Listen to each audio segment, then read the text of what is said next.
أعوذ بالله من الشيطان الرجيم بسم الله الرحمن الرحيم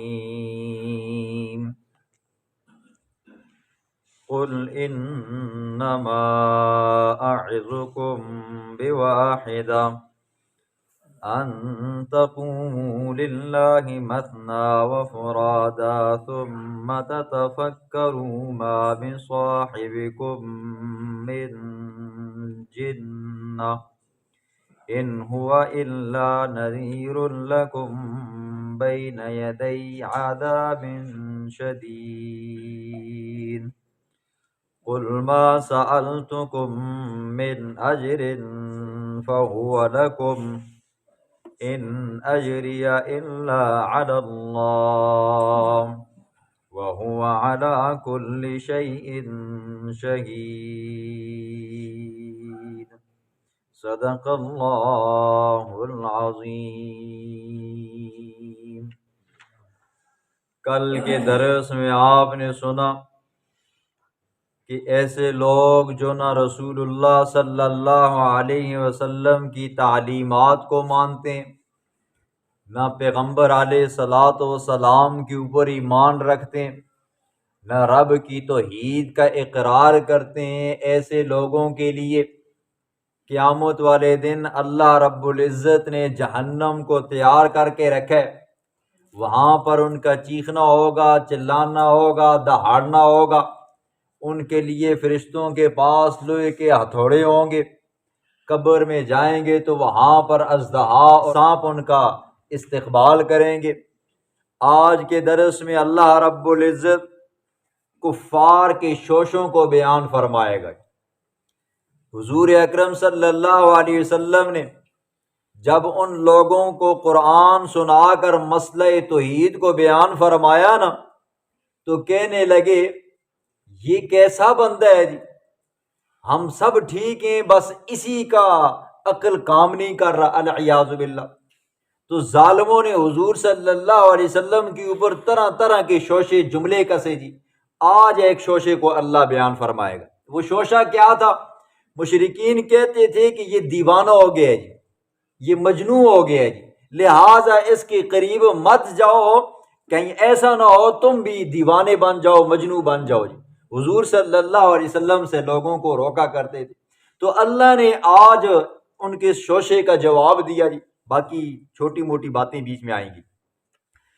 قل کہہ دینا میرا پاک پیغمبر، انما اعظکم بواحدہ، پختہ بات ہے میں تم کو نصیحت کرتا ہوں، بواحدہ ایک نصیحت، ایک معنی میں تم کو نصیحت کرتا ہوں، بواحدۃ ایک نصیحت یا ایک بات کی نصیحت کرتا ہوں۔ کون سی نصیحت ہے؟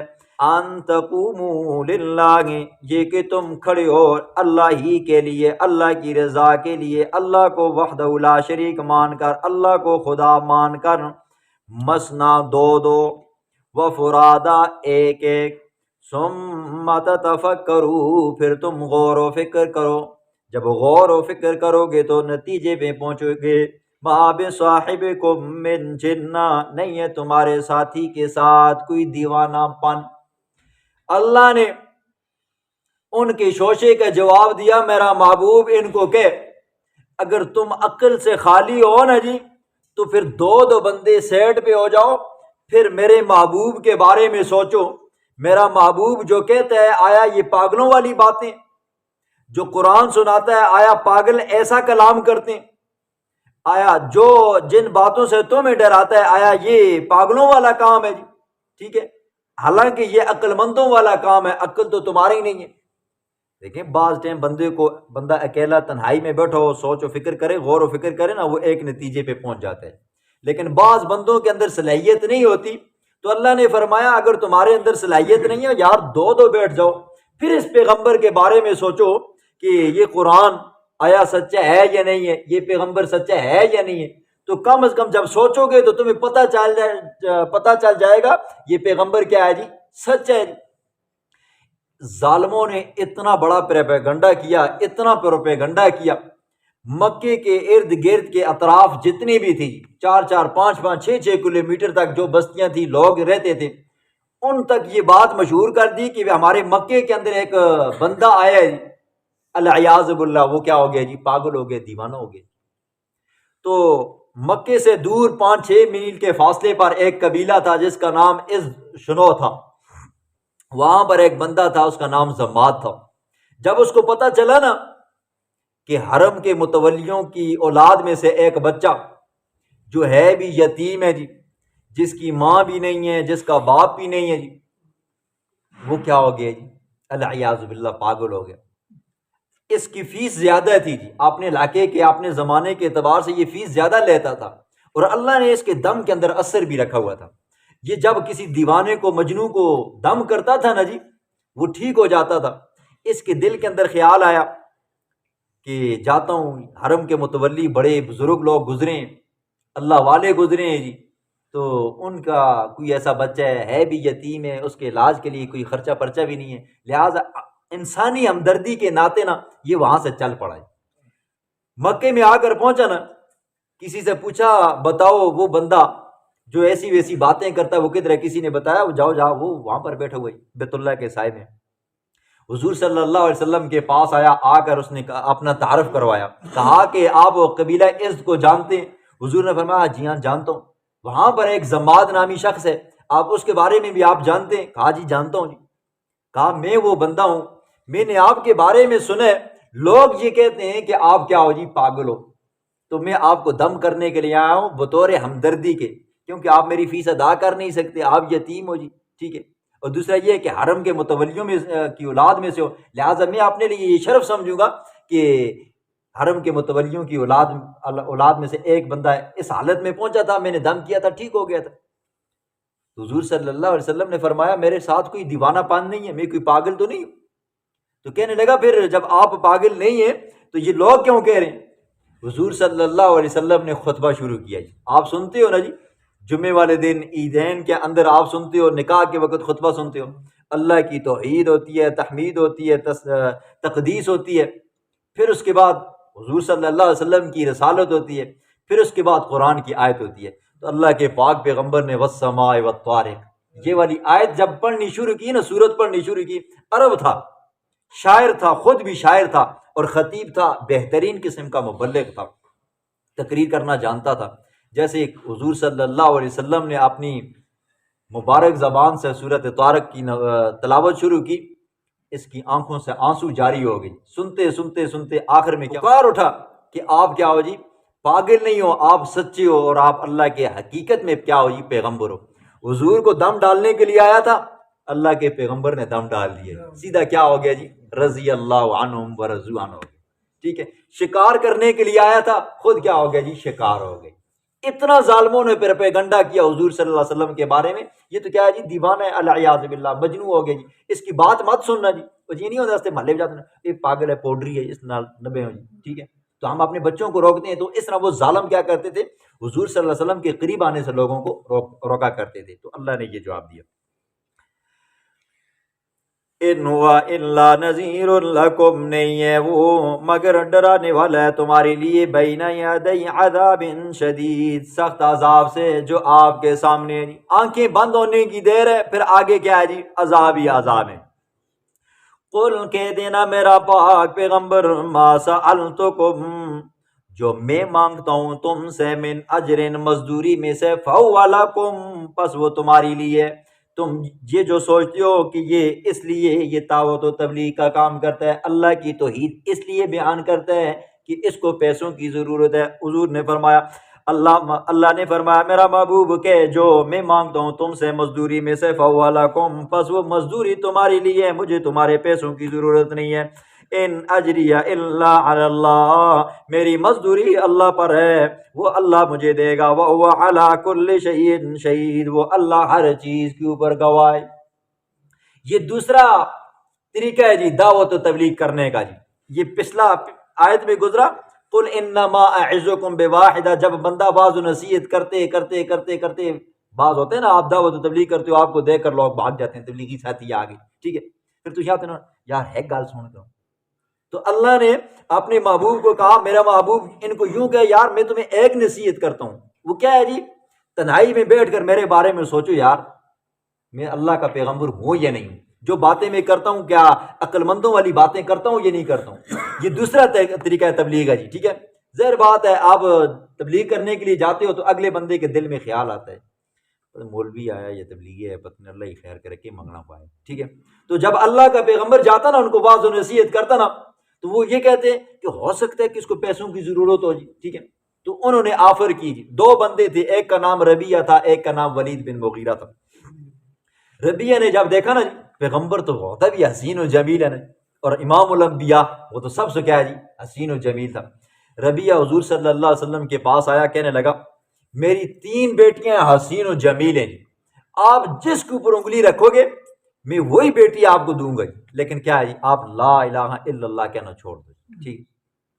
ولید بن مغیرہ حضور کے پاس آیا، آ کر کہنے لگا میں آپ کو اتنی مال و دولت دوں گا کہ آپ کی 7 پشتیں کھاتی رہیں گی لیکن دولت ختم نہیں ہوگی، لیکن شرط یہ ہے کہ آپ لا الہ الا اللہ چھوڑ دو۔ حضور نے فرمایا ظالموں میں تم سے کوئی پیسے مانگتا ہوں؟ جو مانگتا ہوں وہ بھی تمہیں چاہیے، مجھے تمہارے پیسے کی ضرورت نہیں ہے، میں تو تمہیں یہ کہتا ہوں کہ بھئی اللہ کی بات مان لو، میری بات مان لو کہ کامیاب ہو جاؤ گے، لیکن ظالم حضور صلی اللہ علیہ وسلم کو دیوانہ اور مجنون کہہ کر چھوڑ دیا کرتے تھے۔ قل کہہ دینا میرا پاک پیغمبر ان ربی بے شک میرا رب یقذف بالحق پھینکتے ہے حق کے دلائل کو باطل کے اوپر، علام الغیوب وہ غیبوں کو جانتے بھی ہے۔ قل کہہ دینا میرا محبوب جا الحق حق آ گیا ہے، یہ قرآن آ گیا ہے، میرا محبوب آ گیا ہے، رسالت آ گئی ہے، یہ بھی طریقہ تبلیغ ہے۔ وما یبطئ الباطل اور نہیں ظاہر کرتا باطل کسی بھی چیز کو، وما یعید اور نہ لوٹ سکتا ہے جی، ٹھیک ہے۔ حق جب چھا جاتا ہے نا جی باطل دب جاتا ہے جی، ٹھیک ہے۔ پھر جتنا پروپیگنڈا کرو نا پھر اوپر نہیں آ سکتا جی، وقتی طور پر بندے کو حق نظر نہیں آتا جی، جب چھاتا ہے نا جی تو پھر ایسا چھاتا ہے نا جی جس طرح برف ہوتی ہے نا نیچے ہر چیز کو دبا جاتی ہے، پھر اوپر سب کچھ سفید ہی سفید ہوتا ہے۔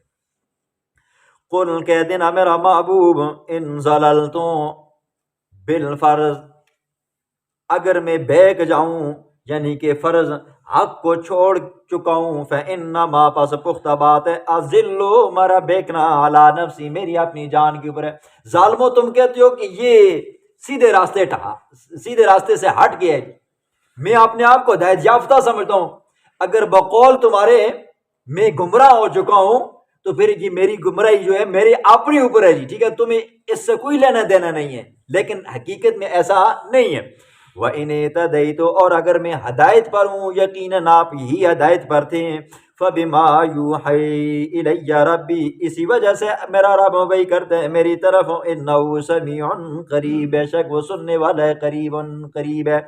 وَلَوْ تَرَىٰ إِذْ فَزِعُوا اے مخاطب انسان اگر تو دیکھیں اذ فزعوا جس وقت وہ لوگ گھبرائیں گے جن لوگوں نے دنیا میں نہ پیغمبر کی بات کو مانا، نہ قرآن کو مانا، نہ پیغمبر کے اوپر ایمان لایا۔ فرمایا اے مخاطب انسان تو دیکھے گا جس وقت وہ لوگ گھبرائیں گے، فلا فوتا تو اس وقت کوئی چھٹکارا نہیں ہوگا، بھاگ نہیں سکیں گے، وَأُخِذُوا مِن مَّكَانٍ قَرِيبٍ اور وہ پکڑے جائیں گے قریب کی جگہ سے جی، ٹھیک ہے۔ آج دنیا میں بندہ بھاگ جاتا ہے جی، یہاں سے قتل کرو جی دوسرے شہر میں چلے جاؤ، دوسرے صوبے میں چلے جاؤ جی، دوسرے ملک میں چلے جاؤ، بھاگ جاتا ہے، ٹھیک ہے۔ لیکن محشر کا میدان ایسا چٹکل میدان ہوگا نا جی کہ ایک طرف سے اگر انڈے کو لڑکایا جائے نا وہ شمال سے جنوب، مشرق سے مغرب، مغرب سے مشرق تک جائے گا جی، ٹھیک ہے۔ بندہ بھاگ ہی نہیں سکے گا، جتنا بھاگے گا فرشتے وہیں سے پکڑیں گے لے آئیں گے اللہ کے دربار، بندہ بھاگ نہیں سکے گا۔ وقالو کہیں گے جب پھر پکڑے جائیں گے کہیں گے آمنا ہم ایمان لائے بھی اس پیغمبر کے اوپر یا اس قرآن کے اوپر، وَأَنَّا لَهُمُ التَّنَاوُشُ اور کیسے ہوگا ان کا پکڑنا، ٹھیک ہے۔ وَأَنَّا لَهُمُ التَّنَاوُشُ مِن مَّكَانٍ بَعِيدٍ اور کیسے ہوگا ان کے لیے پکڑنا مِن مَّكَانٍ بَعِيدٍ دور کی جگہ سے جی۔ دنیا میں تم نے نہ قرآن کی مانی نہ رسول اللہ صلی اللہ علیہ وسلم کی مانی، نہ اللہ کی توحید کو مانا، اور اب کہتے ہو ہم ایمان لاتے ہیں۔ فرمایا نہیں، یہاں پر ایمان لانے والی جگہ نہیں ہے، ایمان لانے والی جگہ کیا ہے جی؟ دنیا ہے، دنیا دار العمل ہے، وہاں پر کیا جی؟ دار الجزا جی۔ پورا سال کیا ہے جی؟ آپ نے پڑھنا ہے، سال کے اینڈ میں آپ نے امتحان دینا ہے، نتیجہ نکلے گا، ٹھیک ہے۔ جب نتیجہ نکلے گا کوئی پاس ہو جائے گا، فیل ہو جائے گا، پاسوں کو انعام ملیں گے، فیلوں کو کیا ہے جی؟ پچھلی کلاس میں پھینکا جائے گا، اور وہاں پر جو فیل ہو جائے گا سیدھا جہنم میں جائے گا، پاسوں کو جنت مل جائے گی۔ وقد کفروا به من قبل، تحقیق کفر کیا، انکار کیا اسی دعوت و تبلیغ کا، من قبل اس سے پہلے، وَيَقْذِفُونَ بِالْغَيْبِ، اور وہ تیر پھینکا کرتے تھے بن دیکھے، من مکان بعید، دور کی جگہ سے، ٹھیک ہے، حضور کے پاس آتے نہیں تھے نا جی، دور سے کہتے تھے، العیاذ باللہ، کہتے تھے یہ کیا ہے جی، دیوانہ ہو گئے، یہ مجنون ہو چکا ہے جی، یہ قرآن کیا ہے جی، یہ اپنی طرف سے گھڑ کر لاتا ہے جی، کہتے یہ کیا ہے جی، جادوگر ہو چکا ہے جی، ٹھیک ہے، لیکن پاس نہیں آتے، ظالم، اگر پاس آتے نا جی، ایک مرتبہ قرآن سنتے بیٹھ کر نا جی، یہ قرآن ان کے دلوں پہ اثر کر جاتا ہے، ٹھیک ہے، فرمایا انہوں نے انکار کیا، دور سے بیٹھ کر تیر مارتے تھے جی، ٹھیک ہے، پاس آتے تو پتہ چلتا کہ یہ پیغمبر نہ دیوانہ ہے، نہ مفتری ہے، نہ ساحر ہے، نہ کذاب ہے، نہ کوئی اور ہے، وغیرہ وغیرہ جی، ٹھیک ہے، لیکن پاس نہیں آئے، دور سے تیر مارتے تھے، اور جب بندہ نبینا ہو نا، دور سے تیر مارے، اور مارے بھی کیا کہ آنکھیں بند کر کے مارے، ٹھیک ہے، کوئی تیر ادھر جائے گا، کوئی ادھر جائے گا، کوئی ادھر جائے گا، نشانے پہ نہیں لگے گا، تو ان کے ظالموں کے تیر بھی نشانے پہ نہیں لگتے۔ وحیل بینہم، اور رکاوٹ ڈال دی جائے گی ان کے درمیان میں، وبین ما یشتہون، اور درمیان اس چیز کے جو وہ چاہتے ہیں، ٹھیک ہے، کیا چاہیں گے قیامت والے دن، اے اللہ ہمیں چھوڑ دے، ہم اس قرآن کے اوپر ایمان لاتے ہیں، تیرے پیغمبر کی بات اور اس کی دعوت و تبلیغ کو بھی مانتے ہیں جی، اللہ کیا کر دے گا جی، اس دعوت و تبلیغ اور پیغمبر اور ان کافروں کے درمیان میں کیا کر دے گا جی، ایک رکاوٹ ڈال دے گا۔ کما فعل باشیاعہم من قبل، جیسا کہ اس اللہ نے کیا ہے باشیاعہم من قبل، ان کے ہم میں سے لوگوں کے ساتھ، جنہوں نے بات کو مانا اللہ نے کامیاب کیا، جنہوں نے نہ مانا اللہ نے دنیا میں رسوا کیا۔ انہم کانوا فی شک مریب، بے شک وہ سارے کے سارے بھی شک ہیں، اور شک در شک ہیں، اللہ کی توحید کے بارے میں شک کرتے ہیں۔